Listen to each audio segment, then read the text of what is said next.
우리 할렐루야로 서로 인사하실까요? 할렐루야, 반갑습니다. 네.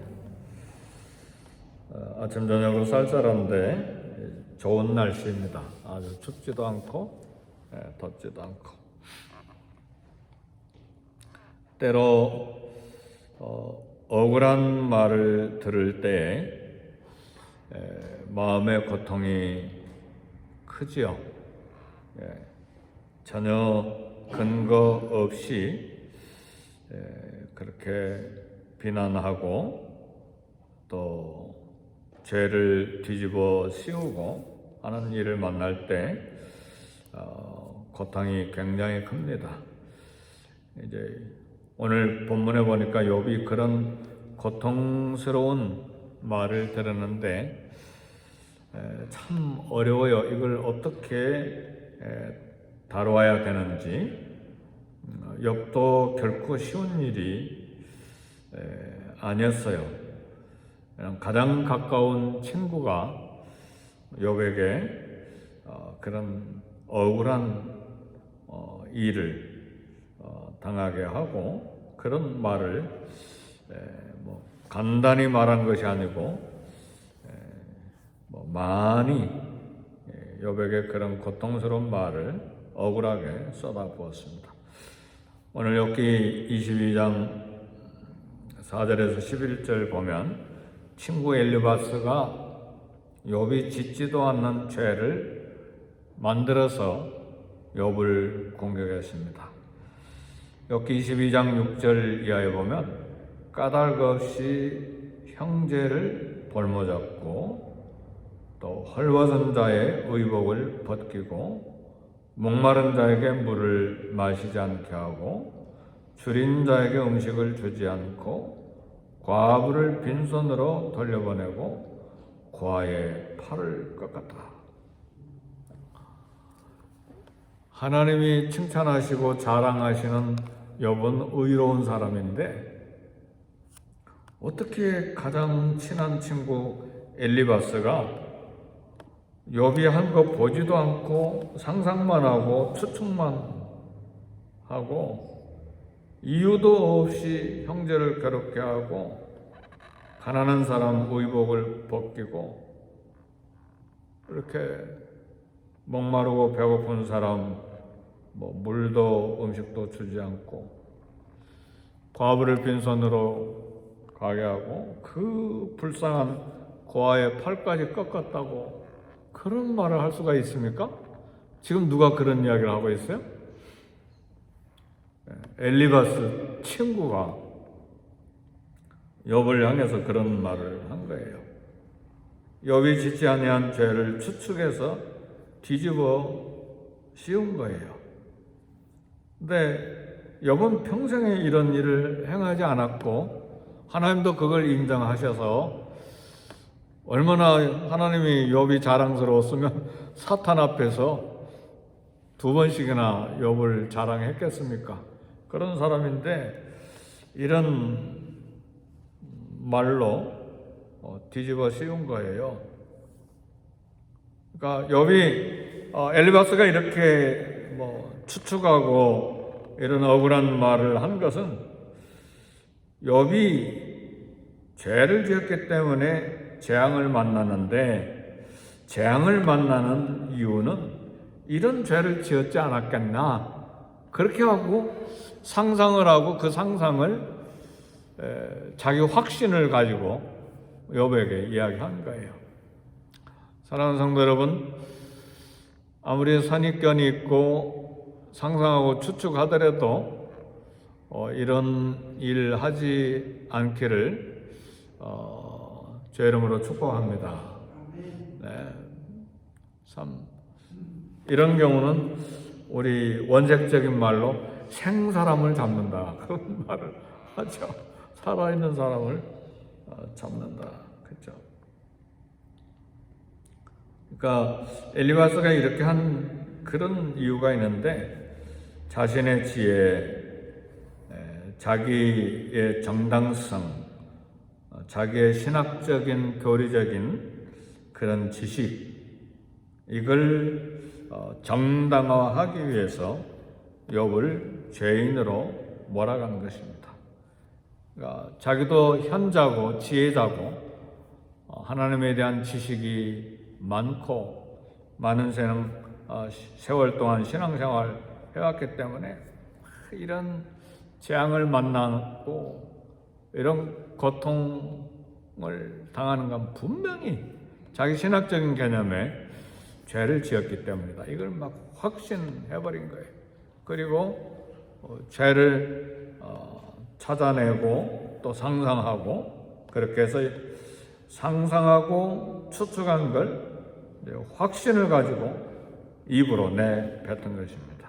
그러니까 결국은 자기 체면, 자기 주장, 자기 신학, 자기 신념을 지금 욥에게 쏟아내놓은 것입니다.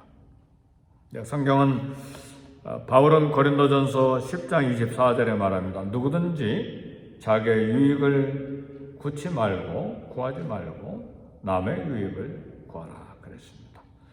그리고 실제로 고린도전서 사랑장의 13장 5절에 보면 사랑은 무례히 행하지 아니하며, 무례히 행하지 아니한다는 말은 애의 없이 행하지 아니한다 그런 말이고, 자기의 유익을 구하지 아니하며 성내지 아니하며 악한 것을 생각하지 아니하며 그랬습니다.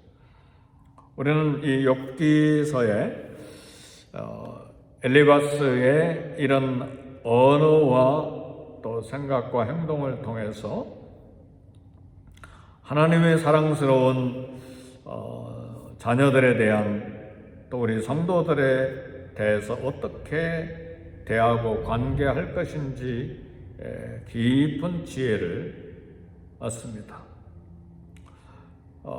우리 성도들 대하고 말할 때 조심스러워 해야 될 부분이 바로 이런 부분이고, 경계할 부분이 바로 이런 부분이에요. 우리는 직관, 우리가 이렇게 느끼는 것, 우리가 또 판단하는 것, 이걸 너무 확신하고 자기 개인적인 직관이잖아요. 자기 개인적인 판단이고, 그리고 상대에게 물어보지도 않고 대화해 본 적도 없는데 그냥 그걸 말해 버린 거예요. 확신을 가지고. 네, 하나님은 얼마나 우리 주님이 그걸 경계하십니까? 그래서 우리 성도 개개인은 그리스도의 피로 값주고 사신 하나님의 자녀들이에요. 하나님의 자녀, 하나님의 소유에 대해서 이렇게 말하고 대할 때 조심스러워하고 경계해야 될 부분이 이 부분이에요. 그런데 우리 크리스찬의 삶을 살면서도 이런 경계하고 조심스러워야 될 부분을 무너뜨리고 산 지가 너무 오래됐고, 그리고 이미 습관이 되어버렸기 때문에 장소고 때고 그리고 가리지 않고 이런 일을 반복해서 한다는 사실이죠. 그래서 관계가 깨지고 또 상처받고 또 심히 어려운 그런 상황을 만들어내는 것입니다. 우리 성도들은, 그래서 사도 바울은 고린도 교회에 이런 일들이 많기 때문에 사랑에 대해서 이야기하고, 성도는 무례히 행치 아니한다, 애의를 가지라 그 말이고, 자기 유익을 구하지 아니한 사람들이 성도들이다 그랬습니다. 자기 유익을 구하지 아니하는 게 사랑이라고 그러는데, 여기에 성도의 고귀한 가치가 있습니다. 우리는 본능적으로 자기 유익을 구하는 그런 삶을 살잖아요. 그것이 꼭 물질적인 것만 아니라도 자기 명예, 자기 만족, 이런 자기 유익을 위해서 본능적으로 행동하고 말하는데, 사도 바울은 사랑은 무례히 행치 아니하고 자기 유익을 구하지 아니하고 성내지 아니하고 악한 것을 생각하지 아니한다. 사랑하는 성도 여러분, 악한 생각이 습관이 되지 않기를 주의 이름으로 축복합니다. 당연히 내 권리로 알고 악한 생각을 가지고 악한 생각을 추진하고 악한 생각을 계속 말해버릴 때 문제가 심각해지는 것입니다. 그래서 우리는 주님을 생각해야 돼요. 그리고 나를 들여다 봐야 됩니다. 생각 없이 살고 생각 없이 행동하고 생각 없이 말하고 인생을 그렇게 크리스찬의 삶을 그렇게 사는 것이 아니라 많이 생각을 해야 돼요. 그래서 늘 말씀을 읽고 나를 들여다보고 주님 말씀대로 살려고 애를 써야 돼요. 우리 주님은 어떤 분이십니까? 우리를 살리시려고 스스로 억울한 누명을 쓰신 분이에요. 우리 죄를 그리고 대신 짊어지고 십자가를 향해서 나가신 삶이 우리 주님이에요. 사랑하는 성도 여러분, 억울한 누명을 대신 쓰기를 원하십니까? 남의 죄를 대신 지고 그걸 감당하기를 원하십니까? 우리 주님은 그렇게 하셨다 그 말이죠. 우리는 그렇게는 하지 못한다 할지라도 억울하게 누명을 씌워주고 그리고 죄를 뒤집어 씌워주는 일은 얼마나 큰 악입니까? 그렇죠? 네, 그래서 이제 믿음 생활, 기도 생활, 말씀 생활, 주님의 발자국을 따라가는 사람들은 주님이 이렇게 억울한 누명 쓰시고 우리 죄를 대신 짊어지신 십자가를 향해 나가신 삶을 살기 위해서 혹시라도 그 사람 또 그 형편에서 내 결백을 주장하기 위해서 남을 상하지는 않을까, 남에게 상처를 입히는 일은 안 생길까, 거기까지 조심하는 것이 크리스찬의 삶입니다. 아멘입니까? 네, 힘들죠, 그렇게 하기는. 그러나 거기까지 생각하고 우리는 행동하고 말하고 또 삶을 살아가야 됩니다. 그래서 주님처럼 형제와 이웃의 약점을 가려주고 품어주고 또 용서할 수 있는 신실한 성도의 삶을 살아가야 됩니다. 네, 이런 고통과 오해와 억울함을 당할 때 욥은 어떻게 반응해야 했는가? 네, 말로서 고통스럽고 괴로움이 끝없이 크지만 하나님은 참 어려운 말씀을 하셨어요. 원수를 갚지 말라. 원수 갚는 것을 금하셨어요. 로마서 12장 17절에 보니까 아무에게도 악을 악으로 갚지 말고 모든 사람 앞에서 선한 일을 도모하라. 악에게 지지 말고 선으로 악을 이기라. 악을 어떻게 이기라고요? 악을 악으로 갚지 말고 선으로 악을 이겨라. 그런 부분에 대해서 선으로 극복해야 된다는 말입니다. 네, 이 말씀은 억울한 일 당하고 손해보라는 말씀이 아니고 하나님께 맡기라는 말씀이에요. 네, 하나님께서 처리하시겠다고 하시는 말씀이에요. 그래서 로마서 12장 19절에 보니까 내 사랑하는 자들아 너희가 친히 원수를 갚지 말고 하나님의 진노하심에 맡기라. 기록되었으되 원수 갚는 것이 내게 있으니 내가 갚으리라고 주께서 말씀하시니라. 그러니까 이런 원수된 관계 형편이 생길 때 너희들이 원수를 갚지 마라. 내가 갚아주겠다. 그러니까 원수 갚는 일은 권리가 누구에게 있어요? 나에게 권리가 있는 것이 아니라 하나님께 권리가 있다는 말이에요. 하나님의 원수 갚는 하나님의 권리를 침해하지 말라 그 말이에요. 그리고 그 대신 내가 원수를 갚겠다. 그러니까요, 내가 원수를 갚아버리면 어떤 일이 생기는가? 하나님의 원수 갚는 권리를 깨뜨리는 것이 되고, 그 다음에 원수 갚았으니까 또 상대방이 내게 원수를 갚고, 내가 또 그런 해를 당했으니까 또 원수를 갖고, 그래가지고 이게 끝이 없는 거예요. 계속 자녀들에까지 대물림 가요. 그게 뭔 줄 아세요? 중국 무협소설이에요. 중국 무협소설 어렸을 때 많이 읽었는데 자자손손 대대로 원수 갖고 대 갖고 그러잖아요. 근데 우리 크리스찬의 삶은 그게 아니죠.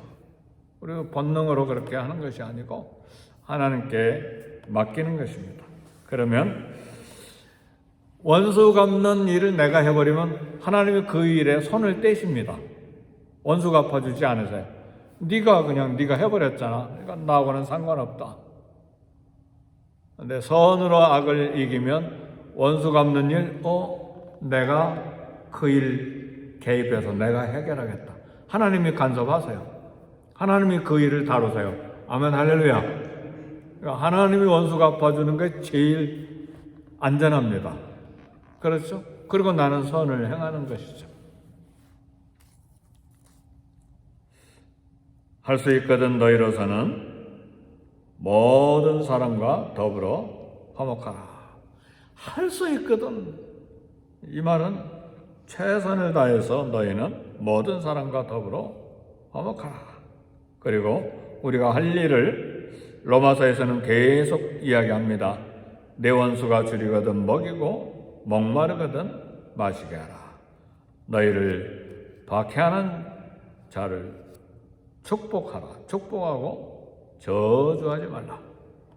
우리 성도는 축복의 통로입니다. 모든 축복의 말로 박해하는 자들을 축복하는 것입니다. 축복하고 기도하는 것입니다. 이런 축복의 통로의 역할을 하면 하나님께서 더 많은 축복을 주시는 것이죠. 축복의 통로니까. 그렇죠? 나를 통해서 축복이 계속 흘러가게 하시니까. 그래서 오늘 욥이 당하는 고통의 현장에서, 억울한 일을 당하는 현장에서 우리가 받는 교훈은 예수 그리스도의 삶입니다. 예수 그리스도께서 우리에게 교훈하시고 보여주신 십자가의 삶입니다. 사랑하는 성도 여러분, 그래서 우리 크리스찬의 삶은 고귀하고 복된 삶인데 결코 쉽지 않는 삶이에요. 그렇죠? 그러나 우리가 그렇게 약하게 살 때 하나님의 능력이 나타납니다. 내가 강해버리면 하나님 능력이 나타날 수가 없어요. 내가 강하니까. 내가 약하면 하나님이 그 약함에 강함이 되어주시는 것이죠. 그래서 사도 바울이 나의 모든 약한 것을 자랑한다고 그랬어요. 왜요? 내가 약할 때 곧 강함이니라. 그리스도께서 강하게 나타나 주시니까요. 그래서 사도 바울이 연약할 때, 몸에 가시가 있을 때 고쳐달라고 3번씩이나 기도했는데 내 은혜가 내게 족하도다. 내가 약할 때 곧 강함이니라. 그러니까 우리가 연약하니까 하나님을 의지하게 되고, 하나님을 의지하니까 하나님의 강함이 우리의 삶에 나타나게 된 것입니다. 그래서 우리 기독교인의 삶은 상당히 역설적이에요. 약한데 강하고. 그렇죠? 악에 대해서 선으로 갚고. 왜 그러느냐? 하나님이 살아계시기 때문에 그래요. 그래서 살아계시는 하나님을 믿고 오늘도 말씀을 따라 힘있게 살아갈 수 있기를 주의 이름으로 축복합니다. 기도하겠습니다. 우리 기도하실 때에 말씀을 깊게 생각하시고, 하나님이여 말씀을 따라 사는 크리스천의 삶이 되게 해주시고 그 능력을 덧입어 살게 해 주시옵소서. EM과 KM과 선데이 스쿨을 위해서 기도하시고, 또 담임 목사를 위해서 기도하시고, 우리 가정과 자녀들과 직장 일터를 위해서 기도하시고, 선교사님들을 위해서 기도하시고, 이 땅을 위해 우리 함께 기도하십시다.